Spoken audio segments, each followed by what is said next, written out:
வலம் வர வேண்டும் மையே, வலம் வர வேண்டும் மையே, என் மனதை கவர்ந்த அண்ணாமலையை தினம் தினமும் வலம் வர வேண்டும் மையே, என் மனதை கவர்ந்த அண்ணாமலையை தினம் தினமும் வலம் வர வேண்டும் மையே, என் மனதை கவர்ந்த அண்ணாமலையை தினம் தினமும் வலம் வர வேண்டும் மையே, என் மனதை கவர்ந்த அண்ணாமலையை தினம் தினமும் வலம் வர வேண்டும் மையே.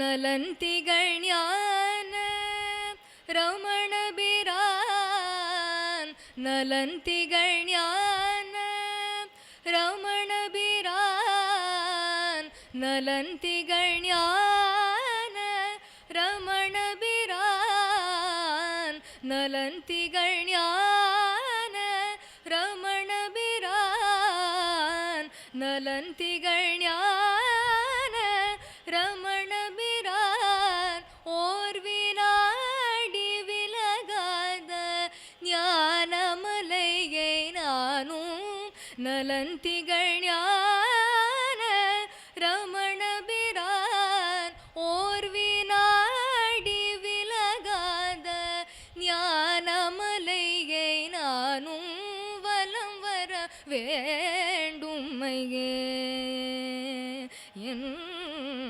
மனதை கவர்ந்த அண்ணாமலையை தினம் தினமும் வலம் வர வேண்டும் மையே.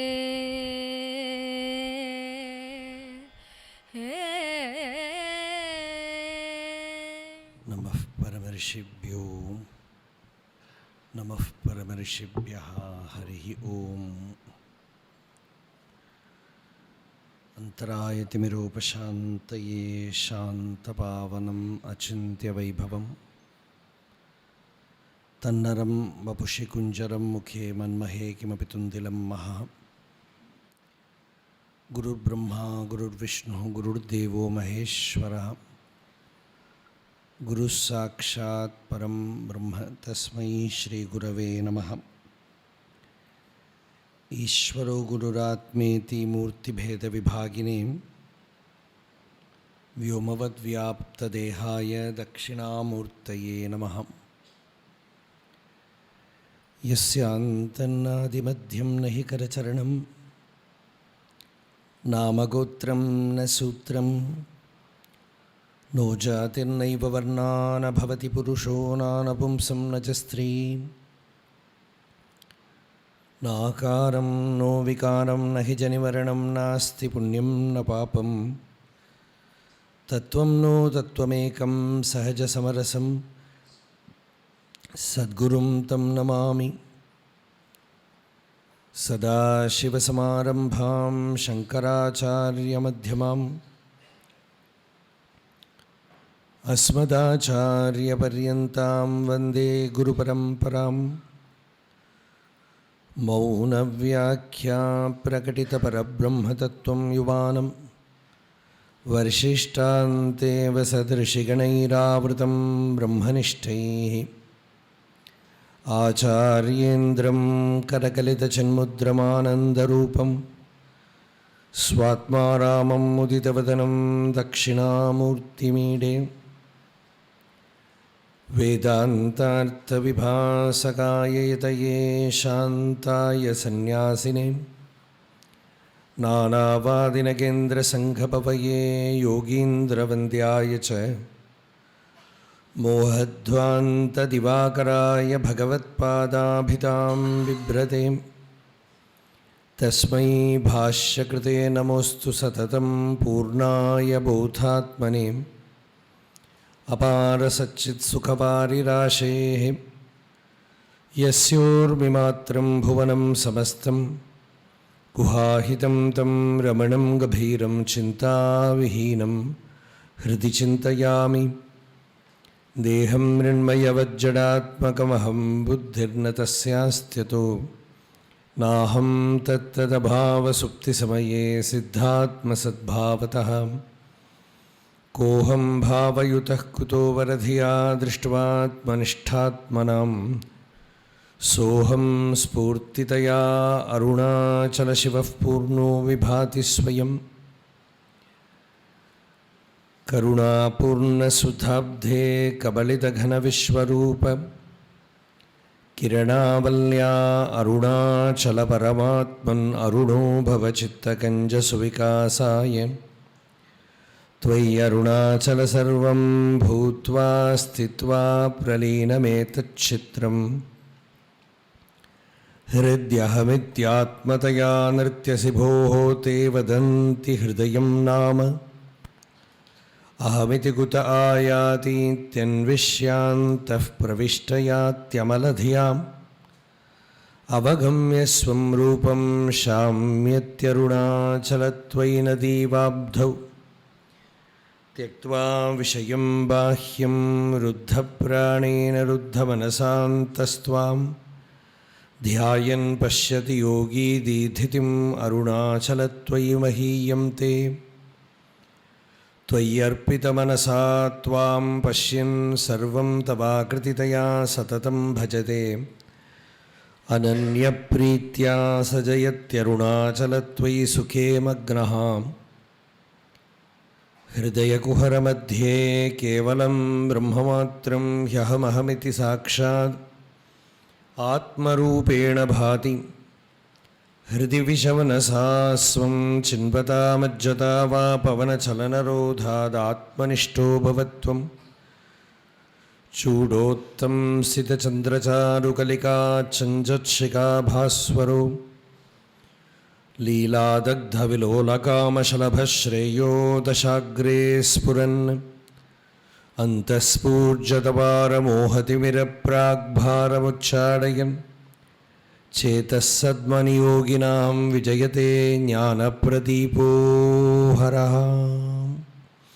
योऽन्तः प्रविश्य मम वाचम् इमां प्रसुप्तां सञ्जीवयत्यखिलशक्तिधरस्वधाम्ना अन्यांश हस्तचरणश्रवणत्वगादीन् प्राणान् नमो भगवते पुरुषाय तुभ्यं.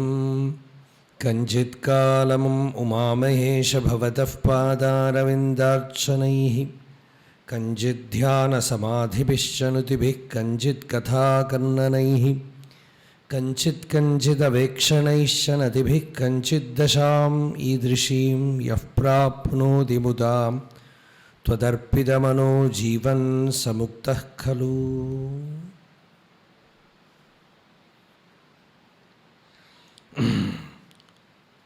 அச்சலனேயாயினும் அச்சபை தன்னில் அச்சலையாம் அம்மை எதிராடும் அச்சல உருவில் அசக்தி ஒடுங்கிட ஓங்கும் அருணாச்சலம் என்று அறி.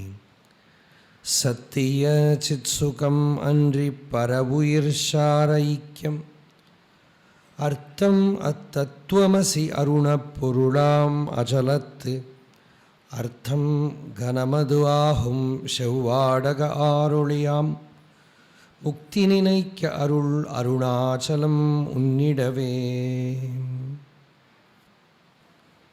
அருணாச்சல நவமணி மாலை 2 பாடல்களை ஏகதேசம் பார்த்துருக்கோம். முதல் பாடலில்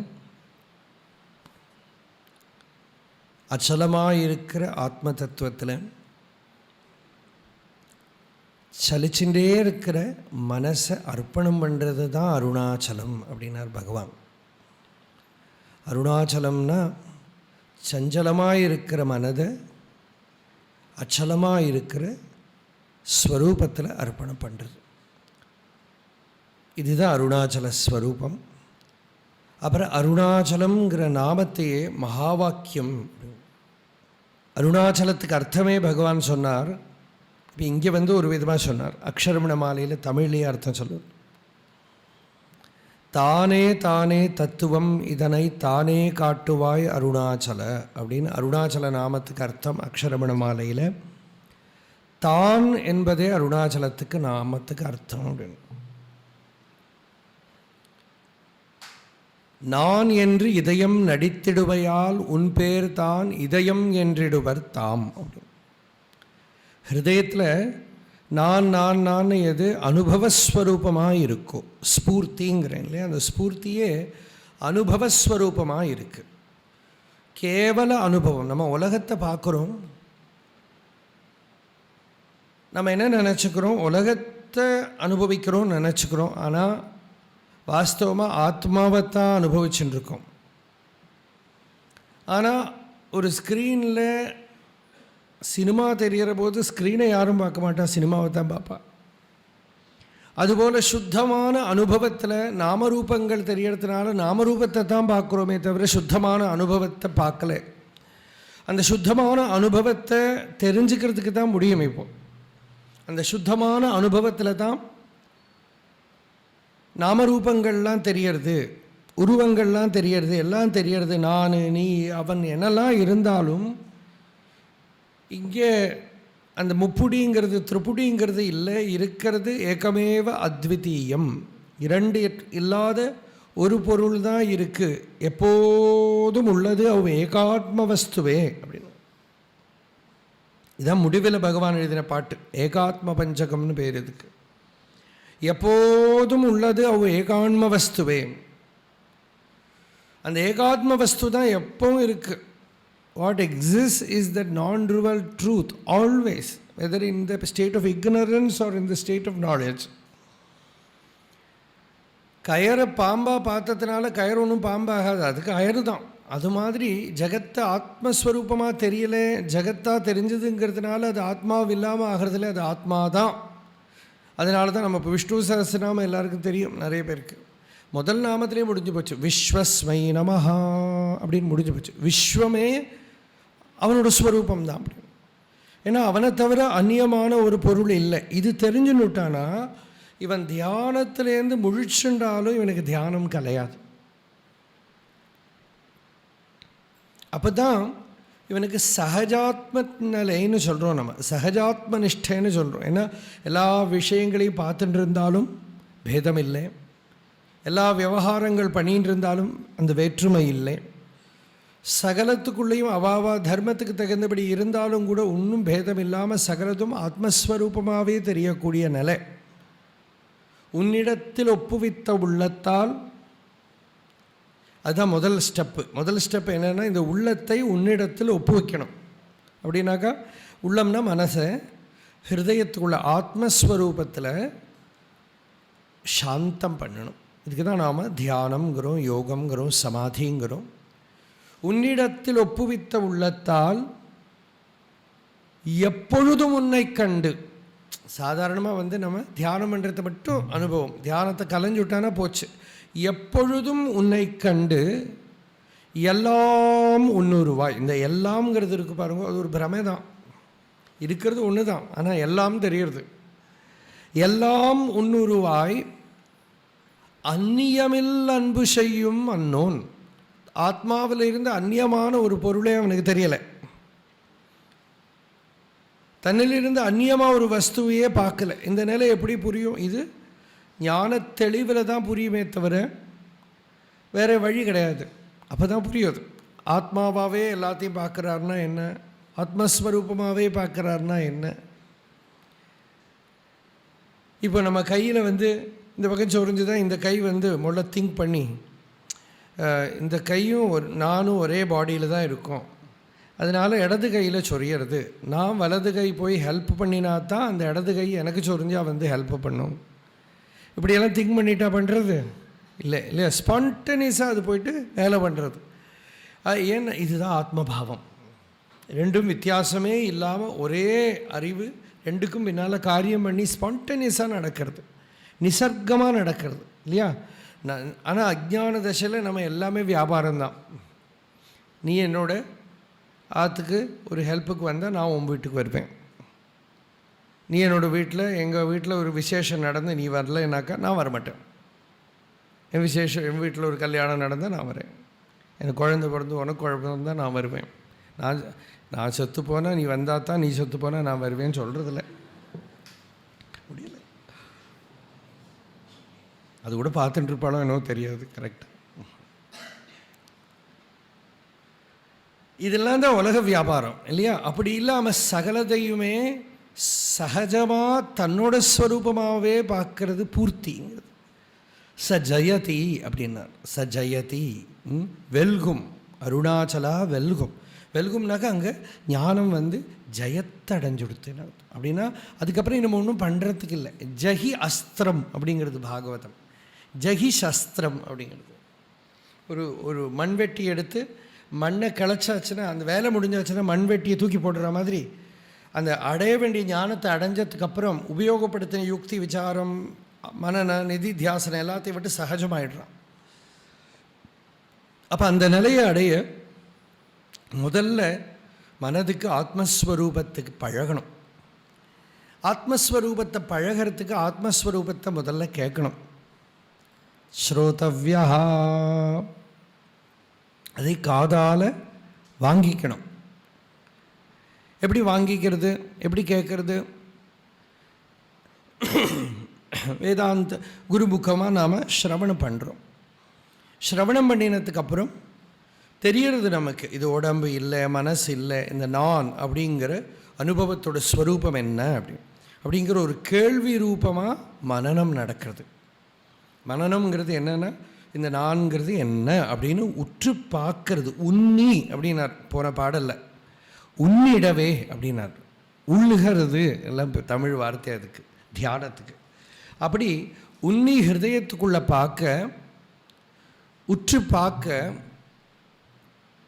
மெதுவாக அந்த அனுபவம் ஹிருதயத்துக்குள்ளே பிரகாசமாகிறது. அதை விடாமல் ஹிருதயத்துக்குள்ளே நிறுத்த பழகிறது. அதுதான் நிதித்தியாசனம் அப்படிங்கிறது. இப்படி பண்ணி அந்த அச்சலமே உருவமாயிருக்கிற ஆத்மஸ்வரூபத்தில் இவன் பூர்ணமாயிடுறான். அப்போ தான் இந்த மகா வாக்கியத்துக்கு அர்த்தம் புரியுறது. சத்திய சித் சுகம் அப்படிங்கிறது அருணாச்சலத்துக்கு அர்த்தத்துக்கு ஒரு அர்த்தம் சொன்னார் பகவான். சத்திய சித் சுகம், சத்து சித்து ஆனந்தம், சச்சிதானந்தம். அறிவின் ஸ்வரூபம் என்ன? அறிவின் ஸ்வரூபம் சச்சிதானந்தம் அப்படின்னார். நானியாரில் இருக்கு, விளங்கிறது, பிரியமாக சந்தோஷமாக இருக்குது, திருப்தியாக இருக்குது. சத்திய சித் சுகம் அன்றி பரவுயிர் சார ஐக்கியம். அந்த ஜீவன் எது இதுக்குள்ளே நினச்சிட்டுருக்கேனோ, உள்ளம் பெரும் கோயில், ஊனுடம்பு ஆலயம், வள்ளற்பிரானார்க்கு வாய் கோபுரவாசல், தெள்ளத் தெளிந்த ஆர்க்கு ஜீவன் சிவலிங்கம், கள்ளப்புலன் ஐந்தும் காளா மணி விளக்கே. உள்ள ஜீவனே சிவலிங்கம்னாக்க ஜீவனே பிரம்மஸ்வரூபம் சிவஸ்வரூபம்னு வந்துடுத்தானா இந்திரியங்களால் தெரிகிற பிரபஞ்சம் எல்லாமும் வெளிச்சமாயிடுறது. பார்த்த விடவெங்கும் பரவெளி அப்படிங்கிறார் தாய்மானவர். அப்படி பார்க்குறதெல்லாம் ஆத்மஸ்வரூபமாக தெரியறது. அதுதான் ஜீவபிரம்ம ஐக்கிய ரூபமான சாட்சா்காரம். அதுதான் தத்துவமசி அருணப்பொருளாம். அந்த அருணங்கிற சப்தத்துக்கு நீயே, நீ அது அப்படிங்கிற மகா வாக்கியத்தோடு பொருள் ஆறுது. வேதம் சொல்கிறது நீ அது. இந்த நீங்கிற பதம் ஆக்சுவலாக அர்த்தமில்லாத பதம். என்னெல்லாம் இருக்குது நமக்கு? தன்மை, முன்னிலை, படர்க்கை இல்லையா? First person, second person, third person. First person நான், முன்னிலை நீ, செகண்ட் பர்சன். தேர்ட் பர்சன் அது அவன். இந்த அவன்கிறது நம்ம அதுக்கு என்ன சொல்லுவோம்னா subject, subject, relative object, absolute object இப்படின்னு பிரிச்சுக்கணும். இந்த சப்ஜெக்டுங்கிறது நமக்கு அனுபவத்தில் இருக்குது. அந்த நான்ங்கிறது தனியே இருந்தாலும் இருக்குது. ஆப்ஜெக்ட்டுங்கிறது இந்திரியங்களால் முன்னால் பார்த்து இவன் ஒரு ரிலேஷன்ஷிப் இருக்குது. யூ கெட் கனெக்டட் டு நீ. இந்த அவன் இருக்கானே கனெக்டே ஆக முடியாது. எங்கேயோ இருக்கிறவனை தான் நீங்கள் அவன்னு சொல்கிறீர்கள். இந்த அவன்கிட்ட நீங்கள் கனெக்டட் ஆகிற போது அவன் நீ ஆகிடுவான். அந்த அவனை நீங்கள் எப்போ பார்க்குறீங்களோ அப்போவே நீ ஆகிடுவான். அப்போ செகண்ட் பர்சன் ஆகிடுவான். ஆனால் அந்த செகண்ட் பர்சனை நீங்கள் தான் பார்த்து நீன்னு கூப்பிடுறீங்களே தவிர அவன் நீ யாருன்னு கேட்டால் நான் ஒரு நீ அப்படின்னு சொல்லுவேனா? இல்லை. அவன் என்ன சொல்கிறான்? அவன் என்ன சொல்லிக்கிறான்? அவனை நான் இல்லையா? அப்போ அனுபவத்தில் நான் தான் இருக்கே தவிர நீயும் கிடையாது அவனும் கிடையாது. அனுபவத்தில் நான்கிற ஒரு விஷயந்தான் இருக்குது. நீ அவன்கிறது எல்லாமே சும்மா விவகாரத்துக்காக சொல்கிறோம், அவ்வளோதான். அப்புறம் இந்த நான் யார் அப்படின்னு தேடி பார்க்குறப்போது அந்த நானையும் காணாதும் பொசுக்குன்னு அடித்து போய்டுறது. சுஷுப்தியில் இந்த நானையும் காணும். தூங்குற போது டீப் ஸ்லீப்பில் இந்த நான்கிற அந்த ஃபஸ்ட்டு பர்சன் இருக்கானே, ரொம்ப முக்கியமான பர்சன், அந்த பர்சனும் பிகம்ஸ் இம்பர்சனல், இல்லாமல் ஆயிடுது. இப்போ என்னாச்சு? கிராமர் புஸ்தகத்தை மூடி வைக்கணும். பாஸ்ட்டு இல்லை, எல்லா இதுவும் போயிடுது. பர்சனும் போயிடுது. First person, second person, third person எல்லாம் போய் அப்புறம் இப்போ மொத்தமாக என்ன இருக்குது அதுதான் தெரியலையே. ஏதோ ஒன்று இருக்குது இல்லையா? ஏதோ ஒன்று இருக்குது. ஏதோ ஒரு பூர்ண பொருள் இருக்குது. அதுக்கு தான் பிரஜான கனம் அப்படின்னு சொல்லிட்டு, கனம் அதுவாகும் அப்படின்னார். அருணாச்சலத்துக்கு அர்த்தம் பகவான் சொல்கிறார், கனமதுவாகும் அப்படின்னா அது பிரஜான கனமாகும். அப்படின்னா மகா வாக்கிய பொருளாகும். அந்த மகா வாக்கிய பொருளே தான்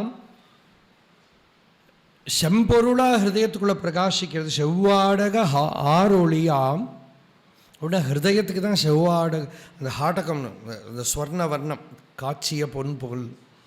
இந்த சந்தியா காலத்தில் கார்த்தால சாயங்காலம் நீ சந்தியாவில் பாருங்கோ, அப்படியே கோல்டன் கலரில் இருக்கும் ஆகாசம், ஸ்வர்ண வர்ணத்தில். அதுதான் சிவனோட வர்ணம். சிவன்னாலே ஹிருதயம்னு அர்த்தம். அதுதான் சிவனோட வர்ணம்.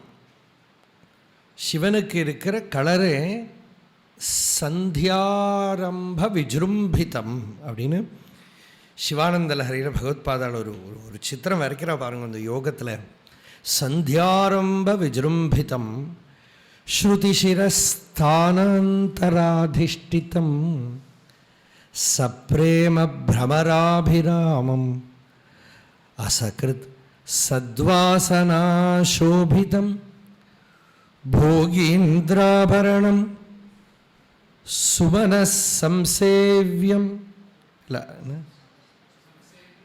இச்சாகிருதிம் போகீந்திராபரணம் சுவனசம்சேவ்யம் இச்சாகிருதிம் சேவே ஸ்ரீகிரி மல்லிகார்ஜுன். அதுவா சத்திய சித்சுகம் அன்றி பர உயிர் ஷார் ஐக்கியம் அர்த்தம் அத்தத்துவமசி அருண பொருளாம் அச்சலத்து அர்த்தம் கனமது ஆகும் செவ்வாடக ஆரொளியாம். அதனால் அந்த செவ்வாடக ஆரொளின்னா சந்தியாரம்ப வர்ணம். பொன்னார்மேனியன் அப்படின்னு திருநாவுக்கரசர் தேவாரம். தேவாரத்தில் சில பதங்கள்லாம் அப்படியே தியானத்தில் போட்டுவிடும். அதில் ஒரு பதம் அந்திவண்ணத்திருவேணியன் அப்படின்னு அந்திவண்ணனே அப்படின்னு கூப்பிடுறார். இடத்துல அந்திவண்ணனே அப்படின்னு கூப்பிடுறார். ஆனால் அந்த சந்தியாகலர் வர்ணத்தோடு இருக்கக்கூடியவன் அந்திவண்ணன். அது அந்த அந்திவண்ணம்லாம் பகவானுக்கு இப்படி வர்ணம்னா எங்கே அந்த வர்ணமெல்லாம் கண்டுபிடிக்கிறார்? ஹிருதயத்துக்குள்ளே ஏற்படக்கூடிய அனுபவம் தான் அது. செவ்வாடக ஆருணியாம் முக்தி நினைக்க அருள் அருணாச்சலம் உன்னிடவே. ஹிருதயத்துக்குள்ளே ஸ்மரண பண்ணுறதையே இவன் ஜீவன் முக்தன் ஆயிடுறான். அந்த குருமுகத்துலேருந்து ஸ்ரவணம் பண்ணுறதையே கவனம் ஆத்மஸ்வரூபத்தில் பாஞ்சுடுத்தானா. ஸ்ரத்த வந்த ஸ்வரூபத்தில் திரும்பி விடுத்தானா ஜீவன் முக்தன் ஆயிட்டான். எனக்கு அந்த க்ஷணத்திலேயே எனக்கு ஜனனம் இல்லை, மரணம் இல்லை, நான் பூர்ண வஸ்துங்கிற அந்த அனுபவம் ஹிருதயத்தில் ஏற்பட்டு விடுறது. இதுதான் இந்த பாடலோட பொருள். சாதுவம் சுவாமிகள் சில கருத்துக்களை சொல்கிறார். பகவான் யாருக்கும் டைரக்டாக அப்படி நாமதீட்சைன்னு கொடுத்தது கிடையாது. ஆனால் நாமதீட்சைங்கிறது ஒரு ப்ரோசஸாக கொடுக்கலையே தவிர பகவான்கிட்டே நாமத்தை எடுத்துன்னுவா நிறைய உண்டு. பகவானோட கூட படித்து வந்தவரே ரங்கன் கதையை நிறைய சொல்லியிருக்கேன். காலை பிடிச்சின்னு அழுதார் பகவான்கிட்ட, எனக்கு வழிகாட்டுங்கோ பகவானே வழிகாட்டுங்கோ அப்படின்னா பகவான் என்ன அல்ல மணி போக்கிரி மணி விடு சிவசிவான்னு சும்மா இரு அப்படின்னார். அதை பிடிச்சிட்டு விட்டார் அவர். அதை பிடிச்சிட்டு அப்போலேருந்து சிவசிவா சிவசிவா சிவசிவா சிவசிவான்னு அது ஒரே ஆனந்தம். எனக்கு பகவான் மந்திரோபதேசம் பண்ணிட்டார் அப்படின்னுட்டு சிவசிவா சிவசிவான்னு மனசெல்லாம் சிவசிவான்னு எடுத்து உள்ள பூரா நாடி நரம்பு ரத்த தமனி கூட கலந்து கொடுத்த அந்த நாமம். அதுபோல் முருகனார் ரமணஞான போதத்திலே ஒரு பாடலில் 1-2 பாடலில் வருது, சிவாய நமஹா அப்படிங்கிற பஞ்சாட்சரத்தை பல பேர்கிட்ட பகவான் சொன்னதாகவும் அதை ஜபம் பண்ணுங்கோன்னு பஞ்சாட்சரத்தை சொன்னதாகவும் இருக்குது. இது மாதிரி சில பேர்கிட்டெல்லாம் பகவான் அவாளுக்கு ரகசியமாக சொல்லியிருக்கு. அவாவா இருக்கிற நிலைக்கு தகுந்தபடி இருக்கிற கைடன்ஸ் எல்லாம் கொடுத்துருக்கு. ஆனால் பகவானுக்கு இருந்த திருநாமம், பகவானுக்கு இருந்த அனுபவம் என்னது? மந்திர அனுபவம், பேர் ஜபம் அருணாச்சலம். பெயர் நினைத்திடவே பிடித்திழுத்தனை உன் பெருமையார் அறிவார் அருணாச்சலம். உன்னோட வைபவத்தை எப்படி தெரிஞ்சுக்கிறதுப்பா? உன்னோட நாமத்தை ஸ்மரண பண்ணினப்பவே நீ உள்ள இழுத்து எனக்கு சாட்சா்காரத்தை கொடுத்துட்டேன். மனம் ஹிருதயத்தில் அடங்கி சாட்சா்காரம் ஏற்பட்டுடுத்து. உன்னோட வைபவத்தை என்ன சொல்கிறதுன்னா என்ன நாமம்? அருணாச்சலம். அதனால தான் அக்ஷரமணமாலை ஆரம்பிக்கிற போது அருணாச்சலம்னு ஆரம்பிச்சிட்டு, அருணாச்சலம் என அகமே நினைப்பவர் அகத்தை வேறறுப்பாய் அருணாச்சல. அந்த அக்ஷரமண மாலையிலேயே அருணாச்சலம்ங்கிற நாமத்துக்கு வியாக்கியானமாகவே இருக்கு அக்ஷரமண மாலை. ஒரு கீர்த்தனமாகவும் பகவான் கொடுத்துட்டார். அருணாச்சல சிவ அருணாச்சல சிவ அருணாச்சல சிவ அருணாச்சலாம் அருணாச்சல சிவ அருணாச்சல சிவ அருணாச்சல சிவ அருணாச்சல சிவங்கிறது ஒரு கீர்த்தனமாயிடுது. இந்த அக்ஷரமண மாலையை இந்த கீர்த்தனத்தில் பல ராகத்தில் பல விதத்துலையும் பாடுவாள். பகவானோட அடியார்கள் சில பேர் எப்படி பண்ணுவான்னா அதை பேசுகிற மாதிரி பண்ணிவிடுவாள். அருணாச்சலமென அகுமே நினைப்பவர் அகத்தை வேற ருப்பாய் அருணாச்சல, அழகு சுந்தரம் போல் அகமும் நீயுமுற்று அபிநவாயிருப்போம் அருணாச்சல, அகம் புகுந்து ஈர்த்து உன் அககுகை சிறையாய் அமர்வித்ததென் கொள் அருணாச்சல, ஆறுக்காவனை ஆண்டனை அகற்றிடில் அகிலம் பழித்திடும் அருணாச்சல, இப்பழி தப்பு உனை ஏன் நினைப்பித்தாய் இனி யார் விடுவார் அருணாச்சல. இப்படி சொல்லி பாருங்க, தியானமாகவே இருக்கும். ஈன்றிடும் அன்னையர் பெரிதருள் புரிவோய் இதுவோ உனது அருள் அருணாச்சல. இப்படியே அதை பகவான்கிட்ட சம்வாதமாகவே அக்ஷரமண மாலையை சொல்கிறது. இப்போது அருணாச்சலங்கிற நாமத்தை பகவான் பல பேருக்கு கொடுத்துருக்கு. ஒரு இன்சிடென்ட் சொல்கிறார். ஒருத்தர் ரொம்ப பக்தியோடு பகவான்கிட்ட நிறைய அருணாச்சலம் அருணாச்சலம்னு ஒரு புஸ்தகத்தில் நாமத்தை எழுதி பகவான்கிட்ட சமர்ப்பித்து, பகவானே காசியில் போய் இறந்த ஒரு மாடு எருமை நாயெல்லாம் கூட சிவபதத்தை அடைஞ்சுடும்னு சொல்கிறார். எனக்கு கதி ஏதாவது உண்டா, எனக்கு உயரத்துக்கு என்ன வழி அப்படின்னு கேட்டு பகவான்கிட்ட பிரார்த்தனை பண்ணுறேன். பகவான் இந்த புஸ்தகத்தை எல்லாம் எடுத்து சந்தோஷமாக பார்த்து ஸ்மரணாத் அருணாச்சலம் அப்படிதான் நாம் ஸ்மரணாத் அருணாச்சலம் அருணாச்சலத்தை நினைக்க ஸ்மரணம் பண்ண அப்படின்னு. அப்படி நிறைய பேருக்கு புஸ்தகத்தில் கூட அருணாச்சலம் அப்படின்னு எழுதி கொடுத்துருவாங்க.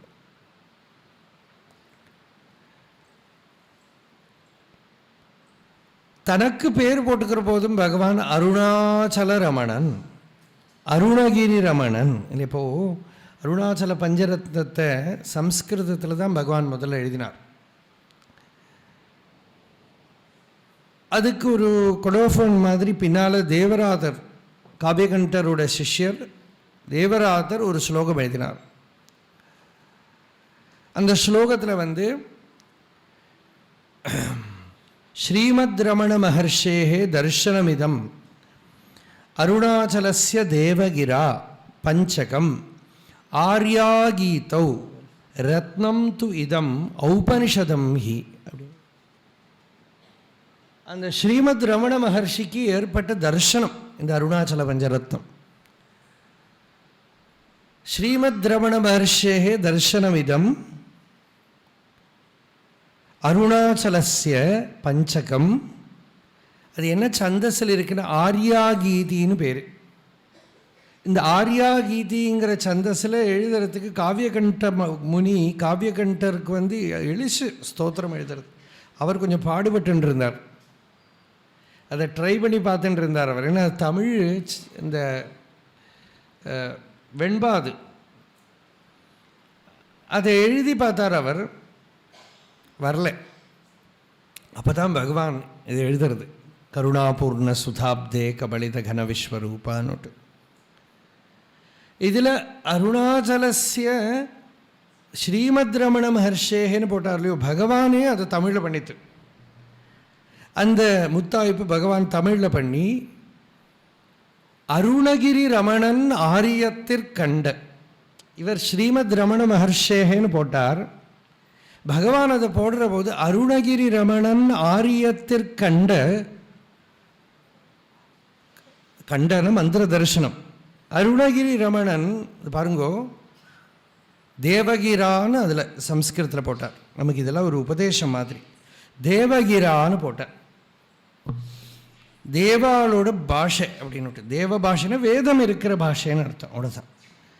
அது தமிழில் பண்ணுற போது பகவான் வடமொழின்னு எல்லாம் போடலை, ஆரியம் போட்டார். ஏன்னா ஆரியம் திராவிடம் தான் சுப்பிரமணிய பாரதி உபயோகப்படுத்தியிருக்கார் நிறைய இடத்துல. ஆரியத்திற்கண்ட அருமறை அந்த கருத்து. அருமறைனா வேதம், அருமறை அந்தம்னா வேதாந்தம், வேதாந்த கருத்து, அருமறை அந்த கருத்தே ஆகும் அப்படின்னு. அப்போ அந்த இடத்துல அருணகிரி ரமணன் அப்படின்னு போட்டுருக்கார். அப்போ இதே நாமத்தை தனக்கு அருணகிரி ரமணன் போட்டுண்டார். அண்ணாமலையாரை கூப்பிடுற போதும் மாலை அளித்து அருணாச்சல ரமண என் மாலை அணிந்த அருள் அருணாச்சலன், அவருக்கும் அருணாச்சல ரமணன் பேர் போட்டுட்டார். அழகு சுந்தரம் போல். தனக்கு அருணகிரி ரமணன், அண்ணாமலையாருக்கு அருணாச்சல ரமணன், அருணகிரி ரமணன் ரெண்டும் தனக்கும் அவருக்கும் இருக்கிற ஒரே பேர். அப்படி அருணாச்சல ரமணன் பேரிலையும் ஒன்றும் வித்தியாசம் இல்லை. இந்த இது மாதிரி ஜீவன் சிவன் சொல்கிறோம் இல்லையோ, அது மாதிரி தான் அழகு சுந்தரம்னு வித்தியாசம். ரெண்டும் ஒன்றும் வெளியில் தான் வித்தியாசமே தவிர உள்ளே இருக்கிற எசன்ஸு தன்னை உபாதி விட்டு ஓர்வது தான் ஈசன் தன்னை உணர்வதாம் உந்தீபர தானாய் ஒளிர்வதால் உந்தீபர. அந்த தான்கிற அனுபவம் ஒன்று தான். அந்த உபாதியை நீக்கிவிட்டானா அந்த ஜீவன் இருக்கிறது போயிடும். ஈஸ்வர ஸ்வரூபம் தான், அகண்டம் தான். குடத்துக்குள்ளே ஒரு ஸ்பேஸ் இருக்குது, கடாகாசங்கிறான். அந்த குடத்தை உடச்சி விடுத்தானா அது மகாகாசம்தான். ஆனால் குடம் இருக்கிறதே அது மகாகாசம் தானே. குடம் இருக்கிறது அது கடாகாசம்னு சும்மா சொல்கிறோம், அப்படிதான்.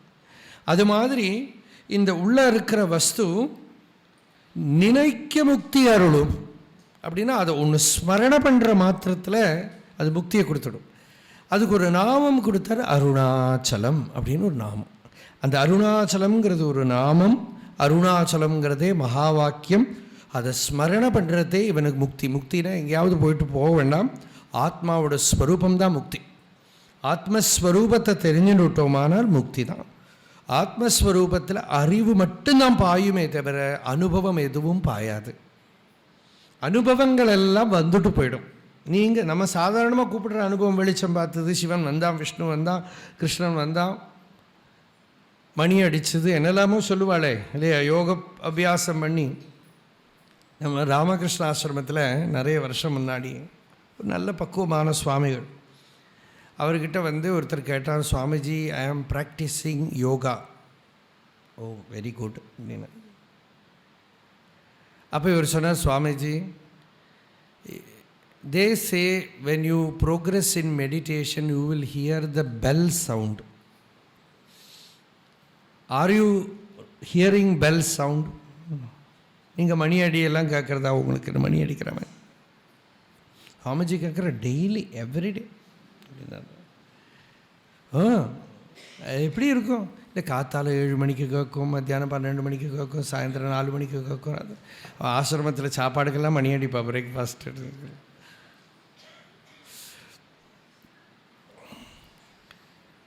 இந்த வந்துட்டு போகிற அனுபவங்களில் மனசை விடுறதும் இல்லையா, போக்கு வரவு. ஆனால் ஒரு நிதி நித்திய சித்தமாக அனுபவத்தில் இருக்குது, அனுபவஸ்வரூபமாகவே இருக்குது. அதுக்கு இன்னொரு அனுபவம் தேவையில்லை. எந்த அனுபவத்தாலையும் கர்மணானோ வர்த்ததேனோ கனியான்னு ஒரு ஒன்றுனால அதை ஆடு பண்ண முடியாது, அதுலேருந்து ஒன்று எடுத்துட முடியாது, அதில் ஏதாவது சேர்த்து அதை பூர்த்தி பண்ண முடியாது, அதில் ஏதாவது பிரிச்சுட முடியாது.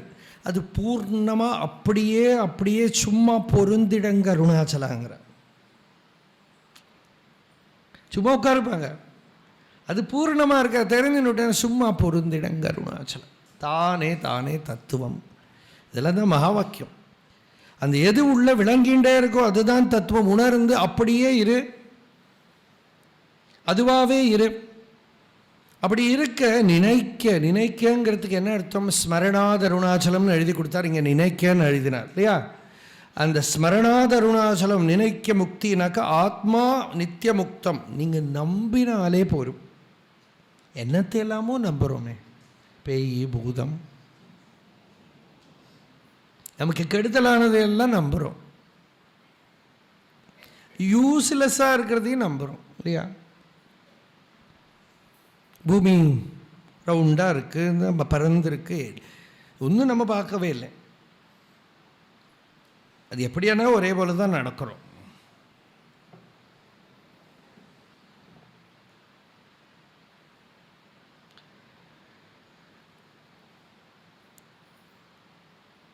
இது நம்புகொள்ள.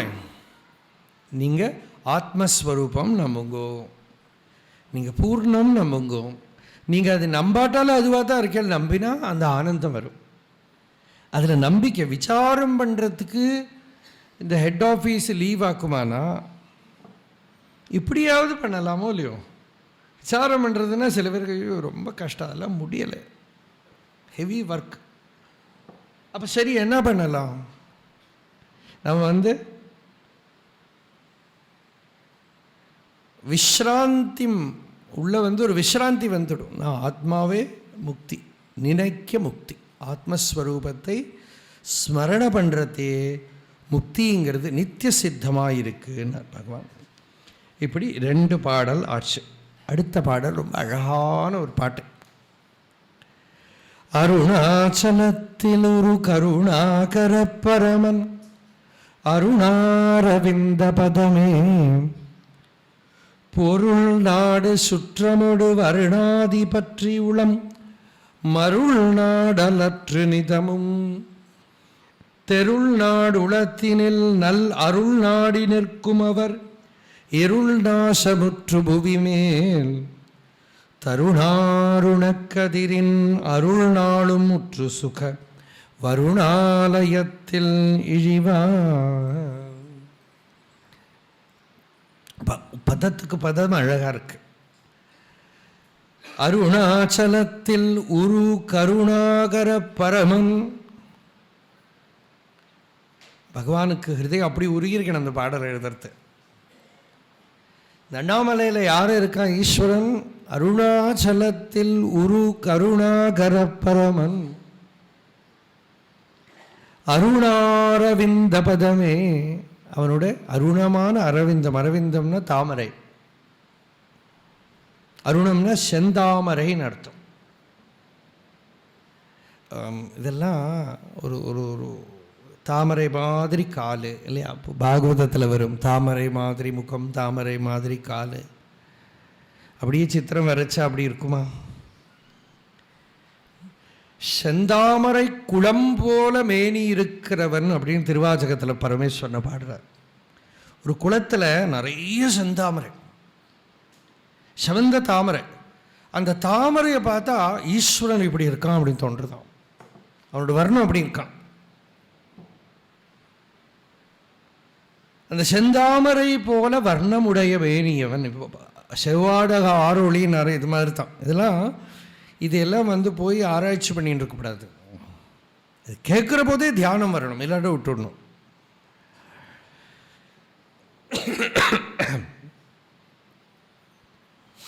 இப்போ அருணாச்சலத்தில் ஒரு கருணாகர பரமன், அந்த கருணாகர பரமன் பகவான் அண்ணாமலையாரை கூப்பிட்டாரு.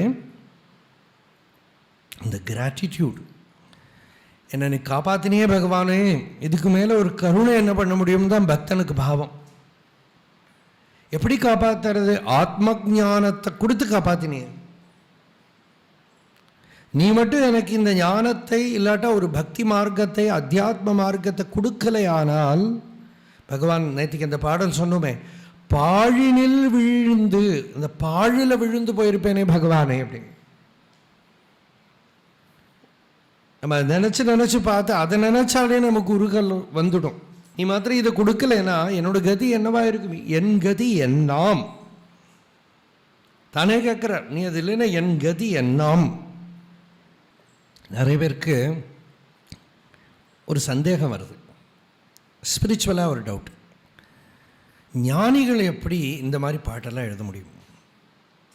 அவள் தான் அத்வைதாத்ம நிஷ்டையில் வந்துவிட்டா.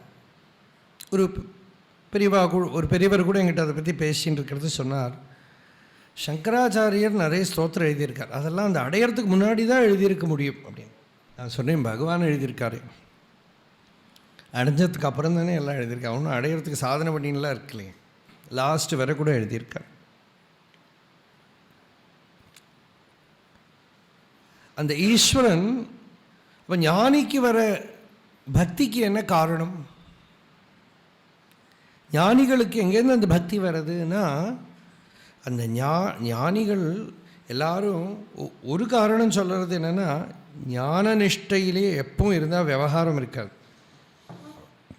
ஞான சமாதியில் இருக்கிறது இருக்காது. ஞானம் நித்திய சித்தம்.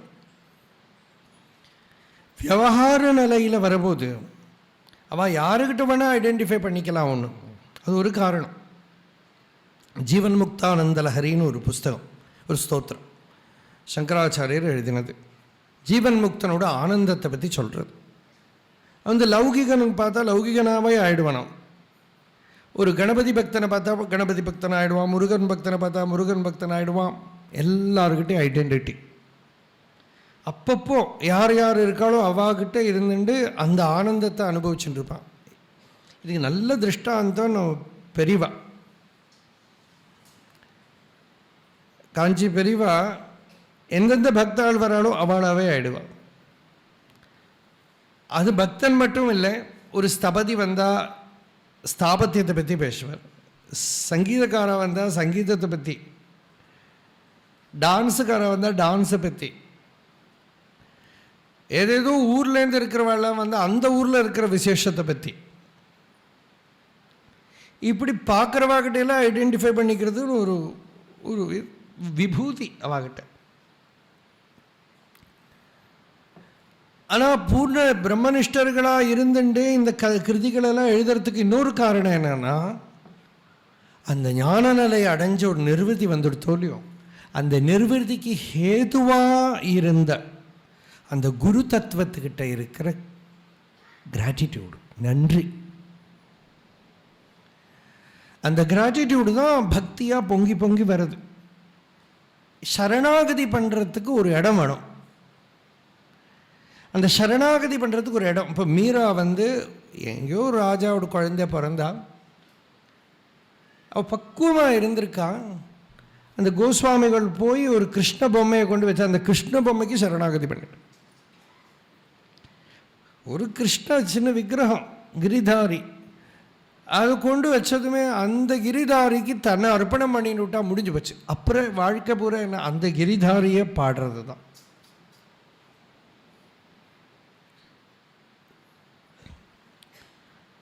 பகவான்கிட்டே நிறைய பேர் அப்படி தானே சரணாகதி பண்ண. பகவானை வந்து பார்த்தா ஆச்சு, முடிஞ்சு போச்சு கதை. சரணாகதி நம்ம சம்ஸ்கிருதத்தை சொல்கிறத விட தமிழில் ஆட்கொள்ளறதுங்கிற பார்த்தீங்களா, அது இன்னமும் பவர்ஃபுல் வேர்டு. சரணாகதிங்கிறது ஏதோ நாம் பண்ணுற மாதிரி இருக்குது. ஆட்கொள்ளறதுங்கிறது அங்கே போனால் அது ஒரு புலிகிட்ட போய் முயல் வந்து சரணாகதியாக பண்ணும், அதுக்கு அடித்து பிடிச்சி சாப்பிட்டு விடுறது இல்லையா. அதுக்கப்புறம் என்ன சரணாகதி பண்ணுறது? அதுதானே முருகனார்லாம் பாடியிருக்கிறது அப்படி தான். பகவான்கிட்ட வரது அவர் ஒரு பக்கத்தில் ஜீவனுக்கு சரணாகதிங்கிற எஃபர்ட் இல்லை, ரெசிஸ்டன்ஸ் தான் இருக்க முடியும். இப்போ ஒரு மேக்னெட்டுக்கிட்ட ஒரு இரும்பு போகிறது இல்லையா, ஒரு மேக்னெட் இருக்குது, ஒரு காந்தம். அந்த காந்தத்துக்கிட்ட இரும்பு பக்கத்தில் வச்சு தானே ரொம்ப ஃபாஸ்ட்டாக போகிறது. அந்த இரும்பு வந்து நீங்கள் ஒரு இரும்பால் ஒரு பக்தனோட பொம்மையை பண்ணுங்க, அந்த மேக்னெட்டால் ஒரு சுவாமியோட ரூபம் விக்கிரகம் பண்ணுங்க, பக்தன் அப்படியே பகவான்கிட்ட ஆசையோடு ஓடி போகிற மாதிரி இருக்கும். ஓடி போய் பகவானை கட்டிக்கிறார். ஆனால் அந்த பகவானோ நிர்குண பிரம்மம் ஒன்றும் பண்ணுறதில்ல, பேசாமல் நிற்கிறது. அப்படி தானே தோணும். ஆனால் ஃபிசிக்ஸ் என்னது, மேக்னெட் பண்ணுறதா இல்லை இரும்பு பண்ணுறதா சொல்லுங்களேன். ஃபுல் காந்தத்தோட ஃபோர்ஸ் தான் இல்லையா.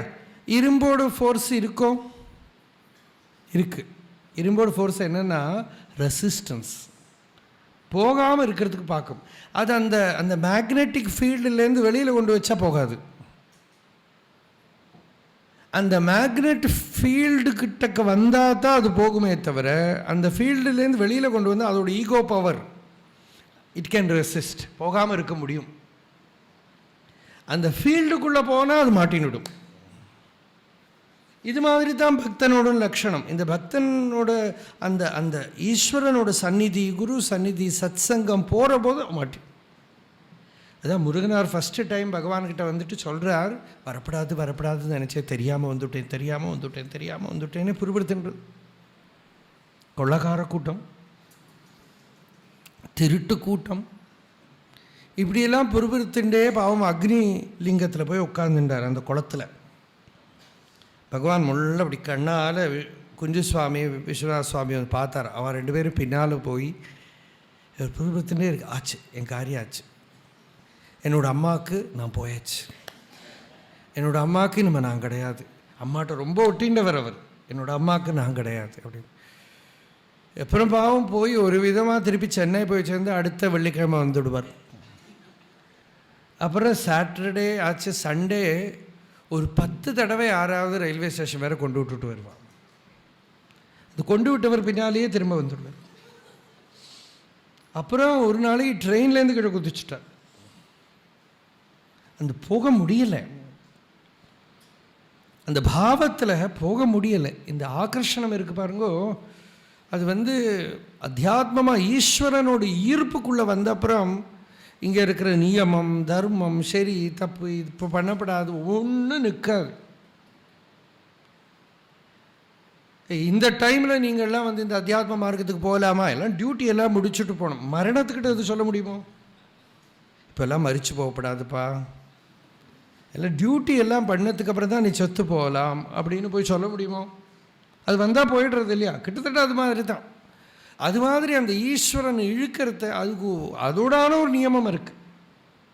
அந்த நியமத்தில் பிடிச்சி இழுக்கிறத ஒன்றும் பண்ண முடியலை. அந்த பிடிச்சு இழுத்து தன் பதத்தை கொடுக்குறான் பாருங்க, அதுக்கு தான் கருணைன்னு பேர். கருணையால் என்னை ஆண்ட நீ எனக்குன் காட்சி தந்தருளிலை என்றால் இருணலி உலகில் எங்கியே பதைத்தும் உடல் விடல் என்கதி என்னாம். கருணையால் என்னை ஆண்ட நீ எனக்கு உன் காட்சி தந்து அருளிலை என்றால் கருணையால் என்னை ஆட்கொண்ட நீ என்னை ஆட்கொண்டிருக்க, என்னை பிடிச்சுன்னு வந்தேன். நீ நானா உங்ககிட்ட வந்தேன்னே கேட்குறார் அக்ஷரமண மாலையில். நானா உங்ககிட்ட வந்தேன், நான் பாட்டுக்கு ஸ்கூலில் படிச்சுட்டு இருந்தேன், ஃபுட்பால் விளையாடிட்டு. நான் ஒன்று நினைக்க கூட இல்லை, ஏன் நினைப்பித்தாய் அப்படின்னு கேட்குறான். நீ தான் தியானத்தை கொடுத்த, ஞான விசாரத்தை கொடுத்த. அதனால அருணாச்சலத்தில் உரு கருணாகர பரமன் அருணாரவிந்த பதமே, அவனோட பதம் இருக்கே சரணம் பவித்ரம், சரணம் பவித்ரம் விததம் புராணம் ஏன பூதஸ்தரதி துஷ்கிருதானி. அந்த சரணம் எப்படி இருக்குன்னா விததம், விததம்னா பகவானோட கால்னா எங்கேயோ ஒரு இடத்துல மட்டும் இல்லையா, அதனால் அவன் கால் இருக்கிற இடத்துல தலை தூக்கப்படாது நியமம். அவனோட காலோ இல்லாத இடமே இல்லை, இப்போ தலை எங்கேயும் தூக்க முடியாது. விததம் அப்படின்னா சர்வத்திர வியாப்தம்னு அர்த்தம், எல்லா இடத்தையும் இருக்கு அவன் கால், எங்கே பார்த்தாலும் அவன் சரணம் இருக்குது. சரணம்னா பதம்னு அர்த்தம், ஞானத்துக்கு சரணம், அதனால தான் பகவத் பாதாக. இப்போ சரணம்ங்கிற சப்தத்துக்கு உபனிஷத்து கொடுத்துருக்கிற அர்த்தம் ரமண இப்போ என்னோட அந்த பத பேர் வந்துடுதுங்க, ஆனால் அது உபனிஷத்தில் வருது, ரமணீய சரணாக அப்படின்னு வருது. அந்த சரண சப்தத்துக்கு அங்கே சாந்தோக்கியத்தில் வருது.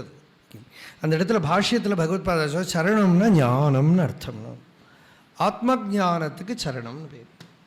பாதம் பத்தியதே பகவான் ஏன, அதனால தான் பகவத் பாதான்னு பேர். அதனால் அந்த சரண சப்தம் இல்லையா, அப்போ அந்த சரணம் எல்லா இடத்துலையும் இருக்கு அவனோட.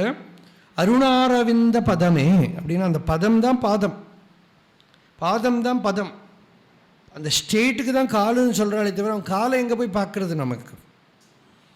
அவனோட அந்த நிலை, அந்த நிலை எந்த நிலை நம்ம அபிமானத்தை அடக்குமோ அதுக்கு கவிகள் காலுன்னு சொல்கிறான், அவனோட சரணம்ங்கிற. அதனால அருணாச்சலத்தில் ஒரு கருணாகர பரமன், அந்த அருணாச்சலத்தில் கருணையே உருவமான அந்த பரமேஸ்வரன், அவனோட அருணாரவிந்த பதமே, அவனோட பதம் சரணமே நமக்கு கதி. சாதாரணமாக பகவான் தனத்தை விடு, இடத்தை விடு, வீடை விடு, இதை விடு, அதை விடு எதுவும் சொல்ல மாட்டார். ஆத்மா தெரிஞ்சுக்கோ போகிறோம், ஆத்மஸ்வரூபத்தை தெரிஞ்சுக்கோ, நீ எங்கே இருந்தாலும் நீ சன்னியாசி தான், நீ ஜீவன் முக்தன் தான். ஏன்னா இப்போது சிவானந்த ஆசிரமத்தில் இருந்தேன் ரிஷிகேஷில். அப்போது அங்கே சுவாமிகள்லாம் ரொம்ப க்ளோஸாக வாழலாம். பிரிண்ட் பண்ணாத ஒரு புஸ்தகம், நெசசிட்டி ஃபார் சந்நியாசா. அப்படி சிவானந்த சுவாமிக்கு இந்த சந்நியாசங்கிறது ஒரு ரொம்ப உள்ள இருக்கிறவாளுக்கு சந்நியாசம் கொடுத்துடுவான். எங்கள் ஊர் பக்கத்துலேயே ஒருத்தர் சிவானந்த சுவாமி இருக்கிறத யாரு கூடயோ அவருக்கு சிவானந்தா யாரும் தெரியாது, ரிஷிகேஷ் என்ன தெரியாது, பார்க்க போனவர் திரும்பி வளர்த்து சன்னியாசியாக வந்துவிட்டார். அப்புறம் அவர் ஊரில் வயசாகிடுச்சு, கிரகஸ்தாசிரமத்துலேருந்து வர சன்னியாசம்னா அவ்வளோ நியமங்கள் கிடையாது. அதனால் அவர் இதுக்குள்ளேயே ஒரு கிருஷி ஸ்தலம் இருக்குது, விவசாய பூமி, அந்த பூமியில் ஒரு இடம் இருக்குது, அந்த இடத்துல தங்கிட்டு இருந்தார்.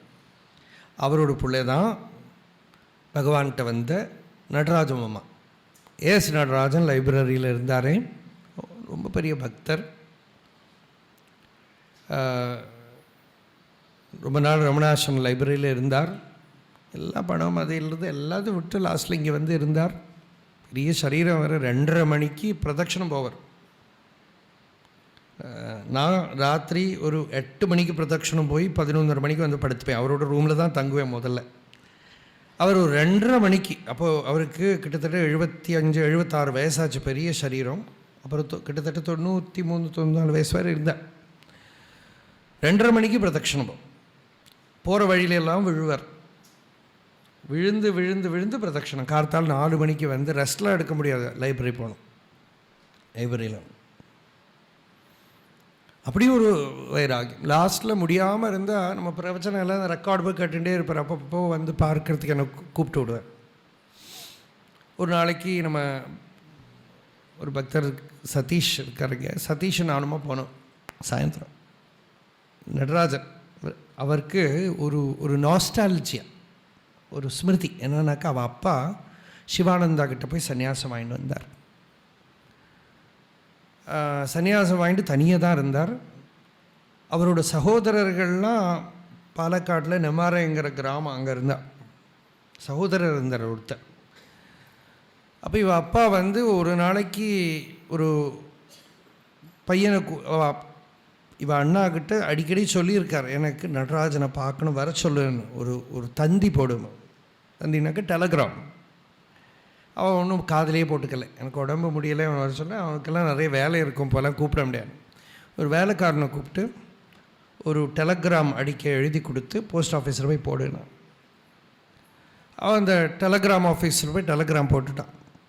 இவர் பாம்பேலேருந்து அந்த சமயத்தில் ஃப்ளைட்டு பிடிச்சி கோயம்புத்தூரில் வந்து, கோயம்புத்தூர்லேருந்து பாலக்காடு வந்து அந்த ஊரில் போய் அப்பாவை போய் பார்த்து நமஸ்காரம் பண்ணார். கார் வச்சுன்னு, அன்றைக்கி வேறு ஏதோ ஒரு ஸ்ட்ரைக்காக இருந்தது, பஸ் இல்லை, கார் வச்சுட்டு போய் நமஸ்காரம். அப்போது அப்பா பிராணாயாமம் யோகம் எல்லாம் பண்ணுவார். அங்கே ஏகாந்தமாக இருந்துட்டு இருந்தார். அவர்கிட்ட போய் என்ன கூப்பிட்டேலேன்னு, இல்லை உன்னை பார்க்கணும் தோணித்து, அவ்வளோ தான், வரும் ஒன்றும் இல்லை, இன்றைக்கி இருந்து நாளைக்கு போகலாமா, இன்றைக்கி இருன்னு அண்ணாவையெல்லாம் அனுப்பிட்டார். கூட இருந்தார். இவர் ஒரு நிறைய தடவை இந்த கதை என்கிட்ட சொல்லியிருக்கார்.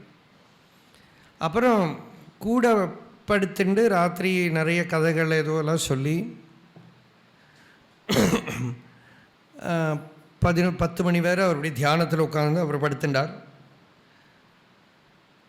அப்புறம் 11 மணி 12 மணி இவர் சொல்கிறார், ஒரு வாட்ச் டங் டங் அடிக்கிறதெல்லாம் எனக்கு கேட்டுகிட்டே இருக்குது. 1 மணி ஆனது வரைக்கும் எனக்கு கேட்டிருக்கு. அதுக்கப்புறம் எனக்கு தெரியாது. அப்புறம் தூங்கிவிட்டேன். காத்தால் எழுந்திருக்கிறத அப்பா அப்படியே போயாச்சு. காத்தால் எழுந்திருக்கவே இல்லை, அவர் அப்படியே சரீரத்தை விட்டாச்சு. எனக்கு ஞாபகம் எனக்கு வந்து அப்படியே உட்காந்துட்டே இருந்திருக்கார் தியானத்தில், அப்படியே சரீரத்தை விட்டு விட்டாருன்னு தான் சொன்னார்னு ஞாபகம் எனக்கு. இவருக்கு அதே ஆசை உள்ள. லாஸ்ட்டாக ஆகும்போது மரணம் கூட ஒரு ஒரு ஒரு ரொமான்டிக் பாவனை வந்து விடுறது உள்ள. அந்த சரீரத்தை வந்து அப்படி விடணுங்கிற ஒரு ஆசை. அந்த பாவத்தை வச்சுட்டு பல தடவை அந்த கதையை என்கிட்ட சொல்லியிருக்கார். ஆனால் என்ன ஒரு பெரிய ப்ராப்ளம் ஒன்றும் இருக்கலை. ஒரு வேலைக்காரன் முத்துங்கிறவன் கூட இருந்து பார்த்துட்டு இருந்தான். ஒரு பக்தர் வந்து நம்ம ஏதோ ஏகநாதர் கதையெல்லாம் சொல்லுவோமே, 12 வருஷம் கிருஷ்ணன் வந்து பார்த்துண்டான், அது மாதிரி ஒரு பக்தன். அந்த பக்தனுக்கு சொந்தக்காரெல்லாம் இருந்தா, அவளாம் யாரும் இல்லை. அப்புறம் கூட யாருமே இருக்கலை.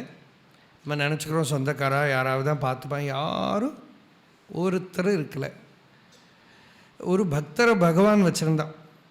அந்த பக்தன் அவள் ஃபேமிலி அருணாச்சலம்னு அவனுக்கு பேர். அவள் தான் 10-20 வருஷத்துக்கு கூட இருந்து பார்த்துட்டு இருந்திருக்கான்.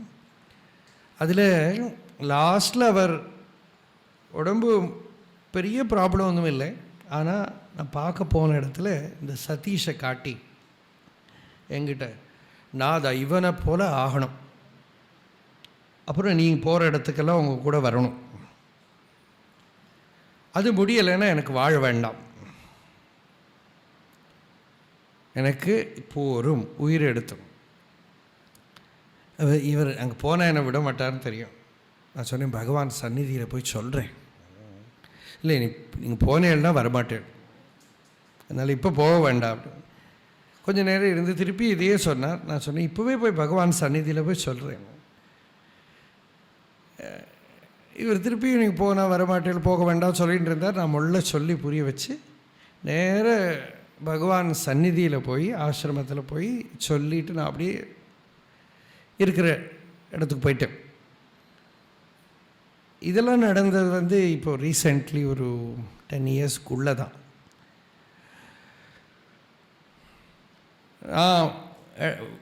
திரும்பி தங்குற இடத்துக்கு போய் அடுத்த நாளைக்கு காத்தால, இது ராத்திரி நடந்தது, காத்தால இந்த முத்து வந்திருக்கான். ஐயா வந்து ஒரு 2 இட்லி சாப்பிட்டார். அப்படியே உட்காந்துட்டார். சரி,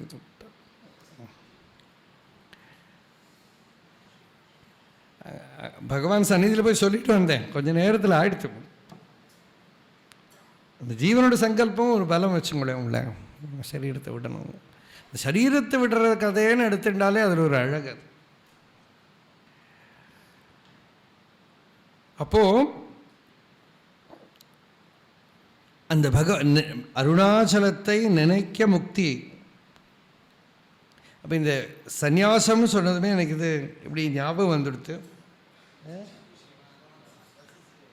ஆமாம், நெசசிட்டி ஆஃப் சந்நியாசம் அந்த புஸ்தகத்துக்கு ஞாபகம். அவன் அந்த புஸ்தகத்தை கொண்டு வந்து கொடுத்தான். இந்த புஸ்தகம் பிரிண்டில் ஏன் இல்லைன்னு கேட்டேன். இப்போ சுவாமி பத்மநாபன் சுவாமி என்கிட்ட சொன்னார், ஒரு வெரி டேஞ்சரஸ். ஏன் சுவாமிஜி, இந்த புஸ்தகத்தை படித்து இருக்கிறவரெல்லாம் சன்னியாசம் கொடுன்னு வந்துவிடுவோம், அப்புறம் நமக்கு இருக்கிறதே கஷ்டம். இது படித்தா அது நெருப்பு, அதில் படிக்கிறவன்லாம் சன்னியாசம்னுட்டு இங்கே வந்துவிட்டான்னு அப்போ நம்ம என்ன பண்ணுறது? அவளை வச்சு பரிமாறிக்கிறது அதெல்லாம் ரொம்ப கஷ்டம். அதனால் அது வேண்டான்னு வச்சுட்டோம், பப்ளிஷே பண்ண வேண்டான்னு வச்சுட்டோம். அதனால் யாருக்கு வேணுமோ அவளுக்கு தான் வேணுமே தவிர இது ஜென்ரலாக வந்து அதெல்லாம் வேண்டாம், நீ இப்போ உலகத்தில் இருப்பா அப்படின்னா. அப்படி தான் பகவான் வச்சுருக்கார் இல்லையா? இப்போ முருகனார் வந்து எல்லாம் ஆயிடுத்து. ஒரு நாளைக்கு ஆசிரமத்தில் கூப்பிட்டு சொன்னால் இங்கெல்லாம் சாப்பிட்டுன்னு இருக்க முடியாது அப்படின்னா முருகனார்கிட்ட. பகவானுக்கு சொல்லப்படாதோ? முருகனார் ரொம்ப பெரிய பக்தர், அவருக்கு சாப்பாடு போடுன்னு பகவான் ஒன்று பார்த்தாலே அவள் புரிஞ்சுன்னு பண்ணுவாள். ஒன்றுமே சொல்லலை. முருகனார் போய் பகவானே இனிமேல் நான் என்ன பண்ணுறது, பிக்ஷை தான் எடுக்கணும் அப்படின்னு. ரொம்ப நல்லது ஓய் அப்படின்னு. அப்புறம் எங்கே போய் பிக்ஷை எடுக்கணும், திருவண்ணாமலையில் எந்த தெருவில் பிக்ஷை எடுக்கணும் எல்லாம் விஸ்தாரமாக சொல்லி கொடுத்தார். அழகாக சொல்லி கொடுத்து.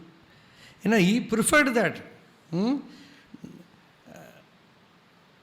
விண்ணாளப் பெற்றிடினும் வேண்டேன், மண்ணாளப் பெற்றிடினும் வேண்டேன், வானவரெல்லாம் பணிய விண்ணாளப் பெற்றிடினும் வேண்டேன், சோழகிரி பித்தனார் சன்னதிக்கு உப்பு பிச்சை உண்டு வாழ பெறின்னு. வந்து பிச்சை எடுத்து இருந்துக்கிறான், பிக்ஷாந்தையாக இருந்துக்கிறான். ஆனால் வெளிப்படையாக அது சொல்லலை. என்ன பண்ணுறார்? உபதேசம் பண்ணுறதுக்கு ஒரு விதம் இருக்கோ இல்லையோ. பொருள் நாடு சுற்றமோடு வருணாதி பற்றி உளம் மருள் நாடல் அப்படி. மனசு வந்து பணம் இல்லை, இந்த இடத்த வாங்கிறது அந்த இடத்த வாங்கிறது, நாடு இல்லை, சொந்தக்காரா இவன் என்னோட சொந்தம் அவன் என்னோட சொந்தம் இல்லையா, என்னென்னமோ சொல்லுவாள். இப்போலாம் குறைஞ்சு வந்துடுத்து. இப்போ யாருமே ஸ்நேகமே இல்லாமல் போயிடுத்து. வேறொரு விதம் என்னன்னாக்கா, இது என்னோட அத்தை பிள்ளையோட சித்தப்பாவோடு பெரியப்பாவோடு சம்பந்தியோடு யாரோ சொல்லுவா. அவள் சொல்கிறதுக்குள்ளே மூச்சு திணறி போயிடும். அவள் சுற்றி வருவாள். இப்போ அந்த சொந்தமெல்லாம் யாருக்கு தெரியவே தெரியாது. அத்தான் அம்மாஞ்சின்னெல்லாம் சொன்னால் அது என்னதுன்னே தெரியாது, யாருக்கு தெரியாது இல்லையா? ஆனால் அவ்வளவு சொந்த பந்தங்கள்லாம் வச்சுருப்பான். சுற்றம் அது நமக்கு எதில் மமதை இருக்கோ அதெல்லாம் சுற்றம்தான்.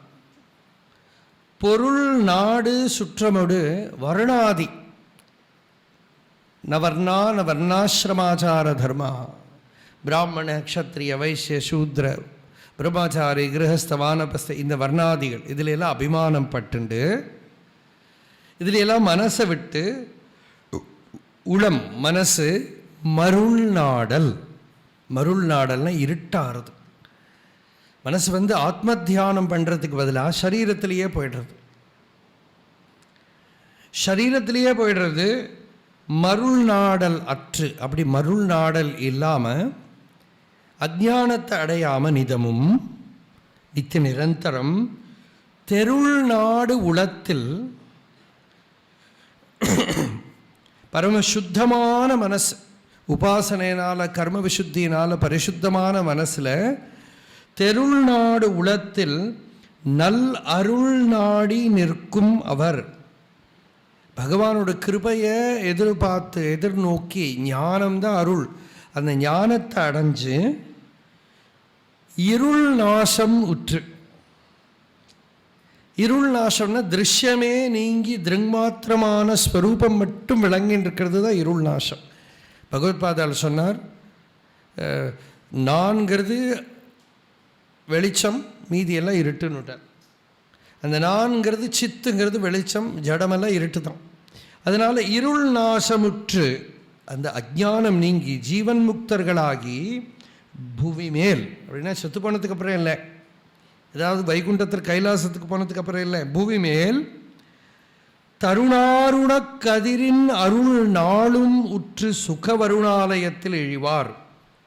அந்த சூரிய பிரகாசம் போல, அதுவும் சூரியனோட உதிக்கிற கிரணம் எப்படி பிரகாசமாக இருக்குமோ அதுபோல் அவளும் இந்த பூமியில் பிரகாசிச்சுண்டு அந்த அனுபூதி பிரகாசத்தோட சுக வருணாலயம், வருணாலயம்னா கடல், ஆனந்த கடலில் ஆழ்ந்து பூர்ணமாக இருப்பா அப்படின்னா அந்த ஆனந்த கடலில் இழிவார் அப்படின்னா ஆனந்த கடலில் அப்படி ஆலாங்கட்ட தண்ணியோட அப்பில் உப்பென, அப்பில் உப்பென என் மன குகை ஒப்பி நின்றிடும் அண்ணலான் அப்படின்னு. அப்பில் உப்புனாக்கா ஜலத்தில் உப்பு போட்டால் கரைஞ்சி போகிற மாதிரி அந்த யதா ஜலே ஜலம் சிக்தம், அது என்னது கட்டோபனிஷத் தாதிருகேவ பவதி, யதோதகம் சுத்தே சுத்தம் ஆசிக்தம் தாதிருகேவ பவதி ஏவம் முனேஹே விஜானதः ஆத்மா பவதி கௌதம அப்படின்னு கட்டோபனிஷத். யதோதகம், உதகம்னா ஜலம், அந்த ஜலத்தில் இன்னொரு ஜலம் விழுந்ததானா அது ஒன்றா அப்படியே ஆயிடுற மாதிரி ஏவம் முனேஹே விஜானதா, இப்படி அறிவு வந்த முனிக்கு ஆத்மா பவதி கௌதமா, இந்த ஆத்மா அப்படி ஆயிடுறது. ஆத்மா அவனுக்கு சகலதும் தானே ஸ்வரூபமாக எல்லாம் ஜலத்தில் நீரில் கலந்த மாதிரி அகண்ட பூர்ணமாயிடுறது. அந்த அகண்ட பூர்ணமாக இருக்கக்கூடிய உணர்வு நிலைக்கு பிரதிபந்தம் என்னென்னா மனசு உண்டானா பிரதிபந்தம், மைண்டு ஜனிச்சுடுத்தானா பிரதிபந்தம். மைண்டு எங்கே ஜனிக்கிறது? வெளியில் ஒரு பொருளை பார்த்தா மைண்டு ஜனிச்சிடும். பாகவதம் எழுதுறது கூட நாரதர் வியாசருக்கு அப்படி தான் சொல்கிறார், அந்நியத்தை காட்டினா மனம் உண்டாயிடும், மனம் உண்டாகாத விதத்தில் ஒரு புஸ்தகம் எழுதுங்கிறார். அவனிலிருந்து அந்நியமாக ஏதாவது இருக்குது தெரிஞ்சால் புயல் காற்றுல மாட்டுன்ற தோணி மாதிரி மனசு அலையும்.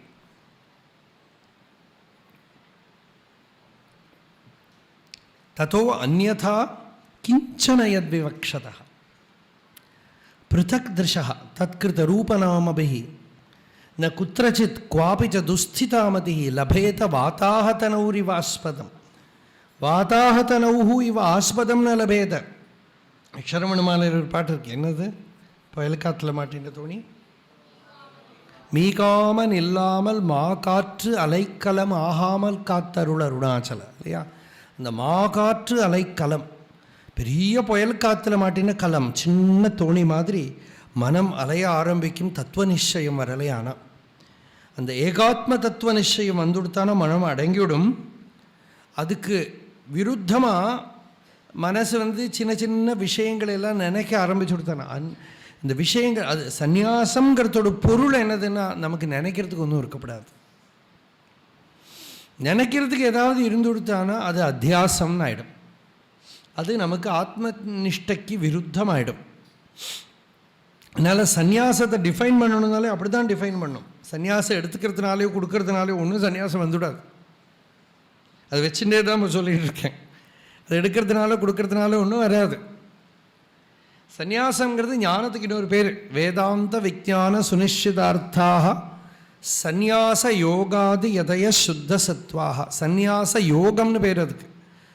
அது ஒரு காஷாயத்திலேயோ முண்டனத்திலேயோ இல்லைன்னுட்டார் பகவான். அது சந்நியாச யோகம்.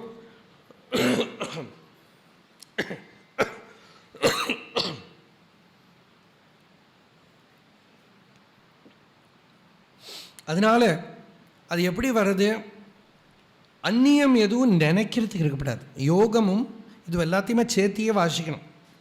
யோகம்னா என்ன? நினப்புகள் வராமல் இருக்கிறது, சித்தவருத்தி நிரோதா. நினப்புகள் ஏன் வருது? நினப்பு ஒரு டெக்னிக்கால நிறுத்தலாம். இப்போ ஜபம் பண்ணி தியானம் பண்ணி பஜனை பண்ணாலாம் கொஞ்சம் நேரத்துக்கு நிற்கும், ஆனால் பின்னையும் எழும்பும். ஏன் எழும்புறது?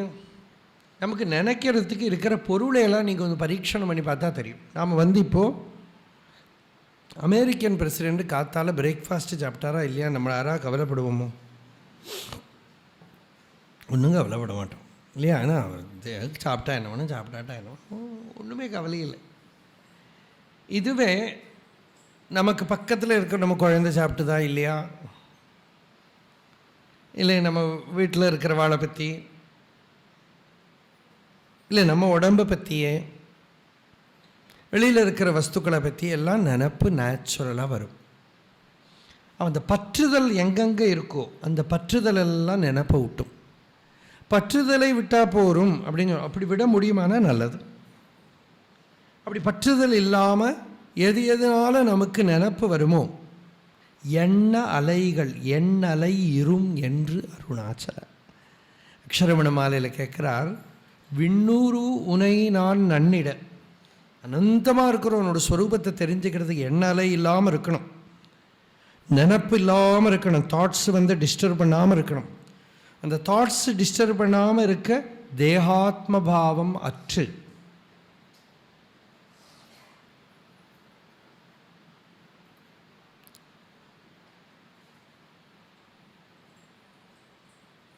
அந்நிய விஷயங்களை எல்லாம் என்ன எப்படி வருது, எண்ண அலைகள் அற்று தேகாத்ம பாவம் இற்று ஸ்வாத்ம தீர்த்தத்துள் தொய். அப்படி இந்த தேகாத்ம பாவத்தை விடுறதுன்னா, தேகாத்ம பாவம் வெறும் பிரமைதான், அறிவினால தான் போகணும். அதுக்கு மூலமாக ஜோடித்து வச்சிருக்கிற பற்றுதல், அந்த பற்றுதல் தான் மனசை அலைய வைக்கிறது.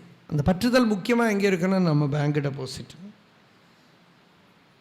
நம்ம வீடு, நம்ம பேரில் இருக்கிற இடம். ஒரு மலையில் ஒரு சின்ன ஒரு இடம் வாங்கினா மலையே தெரியாது, அந்த இடம் மட்டும்தான் தெரியும். தோ அங்கே அந்த தென்னை மரம் இருக்குது பாருங்க, அந்த தென்னை மரம் நடுவில் இருக்க அந்த தென்னை மரத்தை சுற்றி வர 3 சென்ட், ஒரு பெரிய மலையே தெரியாது. அந்த பெரிய மலையில் நடுவில் எங்கேயோ ஒரு 3 சென்ட் இடம் இருக்குன்னா பூத கண்ணாடி வச்ச மாதிரி அது தெரியும் இல்லையா?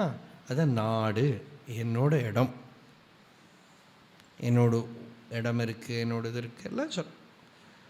அப்படி பொருள், நாடு, சுற்றம், பந்துக்கள் நிறைய பேர் இருந்தா அதுக்குள்ள நடுவில் நம்ம பந்துக்கள். அவள்கிட்ட தான் ராகமும் வரும், அவள்கிட்ட தான் துவேஷமும் வரும். இந்த பந்துக்கள்னாக்கா அந்த பக்கம் இந்த பக்கம் ஸ்னேகமாக இருந்தால் பரவாயில்ல, குத்தம் சொல்கிறதுல அவளுக்கு நடுவில் தான் நடக்கும், சண்டை போடுறதும் அங்கே தான் நடக்கும், காசிப்பிங் எல்லாம் அங்கே தான் நடக்கும். இது மனசு அதில் போயிட்டே இருக்கும். அவள் என்னை பற்றி இப்படி சொன்னா, இவா என்னை பற்றி இப்படி சொன்னா, அப்படி சொன்னா, அப்படி சொன்னா, இப்படி மனசு போகும். பொருள், நாடு, சுற்றமுடு, வர்ணாதி. வர்ணம் பிராமண, க்ஷத்ரிய, வைசிய, சூத்திர வர்ணம். இந்த வர்ணத்தில் மனசை விட்டாலும் அதுக்கு இருக்கிற கர்மாக்கள், அதோட அபிமானம், அதோட விஷயம், இதுலேருந்தெல்லாம் நிவர்த்தி. வைதிகமாக இருக்கிறத விடுறதுக்கு தான் இந்த சன்னியாசம்லாம் வச்சுட்டா ஒரு கர்மா. அதுவும் வைதிகமாக எல்லாம் பண்ணின்னு இருந்த வாழ்க்கை அவ்வளோ ஈஸியாக அதுலேருந்து வெளியே வர முடியாது. ஏன்னா வேதம் வெளியிலேருந்து விதித்தது, அந்த விதித்ததை வேதமே விதித்து எடுத்தால் தான் அவளால் விட முடியும். அதனால தான் இந்த சந்நியாசங்கிறது ஆக்சுவலாக பார்த்தா ஞானத்துக்கு சந்நியாசம் வேண்டாம். ஞானத்துக்கு சந்நியாசம் வேண்டாம், சந்நியாசத்தோட பாவம் போரும், இந்த சந்நியாச நிலை போரும், எல்லாத்தையும் விடுற அந்த ஸ்டேட்டு போருமே தவிர ஞானத்துக்கு சந்நியாசம் வேண்டாம். சந்நியாசம் யாருக்குன்னா வைதிகமாக இருக்கிற கர்மாக்கள் எல்லாம் பண்ணிண்டு அதில் எல்லாம் ஒரு பற்றுதலோடு இருந்தவனுக்கு நிதித்தியாசனம் பண்ணுறதுக்காக இதையெல்லாம் விட்டு நிரந்தர ஆத்மனிஷ்டையில் இருக்கணும் பார்க்குற போது அவனால் அந்த ஈஸியாலாம் விட்டுவிட முடியாது. இப்போ பகவான் விஷயத்தில் நடந்த மாதிரி ஒரு பெரிய புயல் அடிச்சுன்னு போயிட்டான்னா யார்கிட்டையும் கேட்க மாட்டான், எல்லாத்தையும் தூக்கி போட்டுடுவான், எல்லாத்தையும் தூக்கி போட்டுடுவான். அப்புறம் பின்ன அவனுக்கு ஒரு சன்னியாசமாவது இதாவது ஒன்றும் கவலைப்பட மாட்டான். ஆனால் கிரமங்கிறோம், நம்ம அந்த கிரமமாக இதை இதுலேருந்து வெளியில் வரணுங்கிற போது அதை நம்ம விடுறோம்.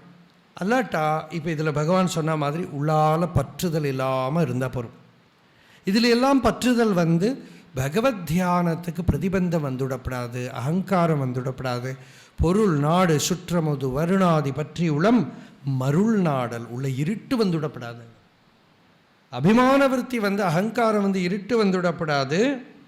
நிதமும் ஹிருதயத்துக்குள்ளே தெருள்நாடுளத்தில் நல்ல சுத்தமான மனசு. எல்லா பக்தி சாதனையும் கர்ம யோகமும் எல்லாம் சித்தசுத்திக்கு தான். அந்த சுத்தமான மனசில் நல் அருள் நாடி, அந்த ஈஸ்வரனோட கிருபையை நாடி, அந்த அருளை நாடி. அப்படின்னா அந்த அருள் நாடுற போது என்ன ஆடுது? வேதாந்த சிரவணத்துக்குள்ளே பாக்கியம் கிடைக்கும், ஆத்ம ஜானத்துக்குள்ளே பாக்கியம் கிடைக்கும், ஜீவன் முக்தர்கள்கிட்ட இருக்கிற தொடர்பு கிடைக்கும். அதுதான் அருள். பகவானோட கூட ஸ்கூல்ல எல்லாம் படித்தவர் ரங்கன். குடும்பத்தில் நிறைய கஷ்டம், அவர் கொஞ்சம் பொருள் வேணும், பணம் வேணும், அதுக்கு தான் வந்திருக்கார். நிறைய கடன் கஷ்டம், பகவான்கிட்ட வந்து ரொம்ப தவிக்கிறார். பகவான்கிட்ட வந்து அவருக்கு வேதனை தாங்க ராத்திரி தூக்கம் வராமல் இந்த பக்கம் பரண்டு அந்த பக்கம் பரண்டு படுத்துட்டே இருக்கார். இவர் ஸ்கந்தாசிரமத்தில் ஏறி வரத்தையே பகவான் வந்து அழகம்மா அங்கே இருக்கா, அம்மா இருக்கா, அம்மாவை பார்த்து இதோ யார் வரா பாரு அப்படின்னு, ரங்கன் தானே வரட்டும் அப்படின்னு அம்மா வந்த அப்புறம் பகவான்கிட்ட எல்லாம் பேசிகிட்டு இருந்து ராத்திரி சமயத்தில் நல்ல பௌர்ணமி, தூக்கம் வராமல் பரண்டுன்னு இருக்கார். பகவான் மெதுவாக பக்கத்தில் போய் உட்காந்துட்டு, தூக்கம் வருது இல்லையோ, தூக்கமே வர்றது, எப்படி தூங்குறது பகவானே, மனசு ரொம்ப கவலைப்படுறது.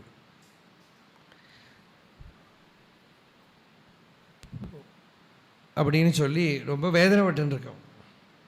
அப்போ பகவான் சொல்கிறார், அண்ணாமலையார் அருள் இருந்தால் எல்லா கஷ்டமும் தீரும் அப்படின்னு. அண்ணாமலையார் அருள் கிடைக்கிறதுக்கு என்ன பண்ணுறது? அதுதான் கிடைச்சிருக்கே அப்படின்னு. புரியலையே பகவானே. அருணாச்சலேஸ்வரர் அருள் பண்ணுற போது தான் ஒரு ஜீவன் முக்தரோட சந்நிதி கிடைக்கும் அப்படின்னு தான் தன்னேன்னு சொல்லிக்கல. அந்த அருள் வரபோது தான் ஒரு ஜீவன் முக்தரோட சந்நிதி கிடைக்கும். உனக்கு ஒரு 10,000 ரூபாய் இருந்தால் சரியாக இருக்குமா? கரெக்டாக அதுதான் வேணும், பணம் அமௌண்ட்டு. இவர் திரும்பி போகிறதுக்குள்ளே அது எப்படியோ கிடச்சிடுத்து அவருக்கு. அப்புறம் பின்னையும் அந்த கஷ்டங்கள்லாம் பல விதத்தில் வந்து பகவான் அடிக்கடி வருவார். இப்படி அந்த பொருள் நாடு சுற்றமோடு வருணாதி பற்றியுளம் அருள்நாடலற்று நிதமும் தெருள் நாடுளத்தில் நல் அருள் நாடி. சித்தம் இந்தமா சுத்தமானது, மனசு சுத்தம்னாக்க இதுலாம் ஒட்டிக்காமல் இருக்க தான் சுத்தம். மனசோட சுத்திங்கிறது என்னதுன்னா, பற்றுதல் போயிடுத்தானா சுத்தமாயிடுது. அனாசக்தமான மைண்டு சுத்தம். ஆசக்தி இல்லைன்னா மைண்டில் என்ன வந்தாலும் பரவாயில்ல. மைண்டு ஆகாசம் மாதிரி தான். மைண்டும் வந்து எல்லா விஷயங்களையும் ஏற்றுக்கிறது, தன்னில் வச்சுக்கிறது, விடுறது, போகிறது எல்லாம் பண்ணுறது. மனசுக்கு ஒன்றும் பேதமே இல்லை. நமக்கு புத்திக்கு தான் பேதம் வருது. மனசுக்கு என்ன பேதம் இருக்குது சொல்லுங்கள்? மனசு எல்லாத்தையும் உள்ளே வச்சுக்கும், நல்லதையும் வச்சுக்கும், கெட்டதையும் வச்சுக்கும், எல்லாத்தையும் வச்சுக்கும். அதில் பற்றுதல் போயிடுத்தானா ஒன்றும் கிடையாது. அந்த பற்றுதல் உள்ளேருந்து எடுத்து தருணாருண கதிரின் அந்த ஆத்மசூரியனோட கிரணம் ஞானத்தில் நிஷ்டமாயி உற்று சுகவருணாலயத்தில் அகண்டமான ஆனந்த சமுத்திரத்தில் அந்த இண்டிவிஜுவாலிட்டி, அந்த ஜீவபாவம் இருக்கே லீனமாறுது. அகண்ட பூமாவாக இருக்கிற அந்த தத்துவத்தில் சித்தம் லயிச்சு சித்ஸ்வரூபமாக அனந்தமாக பேத புத்தியெல்லாம் அற்று போய் சுகவருணாலயத்தில் நிறைஞ்சு பூர்ணமாக இருப்பார் அப்படின்னு இந்த பாடலுக்கு கருத்து பலஸ்ருதி. அடுத்த பாடலை நாம் நாளைக்கு பார்க்கலாம். அருணாச்சல சிவ அருணாச்சல சிவ சல சிவ அருணாச்சலாம் அருணாச்சல சிவ அருணாச்சல சிவ அருணாச்சல சிவ அருணாச்சலாம்.